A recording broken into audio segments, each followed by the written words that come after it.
Bonjour à tous.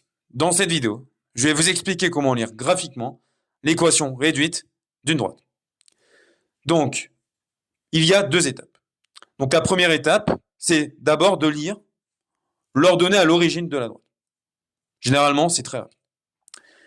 Et la deuxième étape va être de calculer le coefficient directeur ou la pente de la droite. Petit a. Bien. Alors là, nous avons représenté deux droites ici. Commençons par la droite D1. Alors, quelle est son ordonnée à l'origine, à cette droite? Alors pour cela, il faut regarder, pour savoir cela, il faut regarder l'intersection entre la droite D1 et l'axe des ordonnées. Donc le point d'intersection entre la droite D1 et l'axe des ordonnées, c'est ce point-là. Et quelle est son ordonnée à ce point-là? Son ordonnée est 3.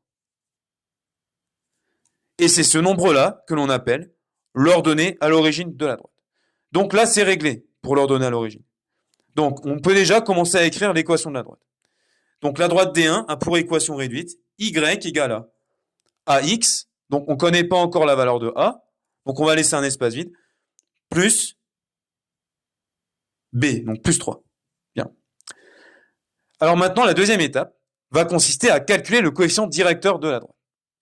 Alors, comment faire? On va prendre un point de la droite qui tombe bien. On peut reprendre ce point-là. Parfait. Maintenant, qu'est-ce que l'on fait? Par défaut, en fait, on se décale de 1 carreau vers la droite. Donc, plus 1. D'accord? Donc là, j'indique plus 1. Quand je me décale vers la droite, c'est plus. Si c'est vers la gauche, c'est moins. Voilà. Alors, maintenant, si on se décale de 1 carreau vers la droite, pour rejoindre la droite, qu'est-ce que l'on fait?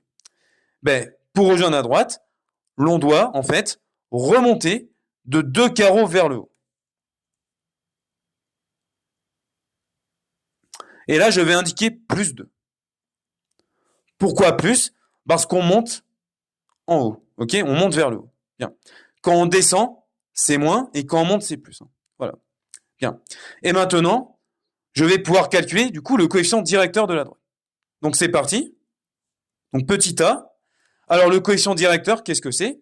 En fait, c'est le ratio entre le décalage vertical et le décalage horizontal. Donc, on peut écrire V sur H. Donc ici, V sur H, ça va donner plus 2, divisé par plus 1. Ce qui fait donc 2. 2 sur 1, d'accord? Donc 2. Voilà. Donc, A vaut 2. Et la droite D1 a pour équation réduite y égale à 2x plus 3.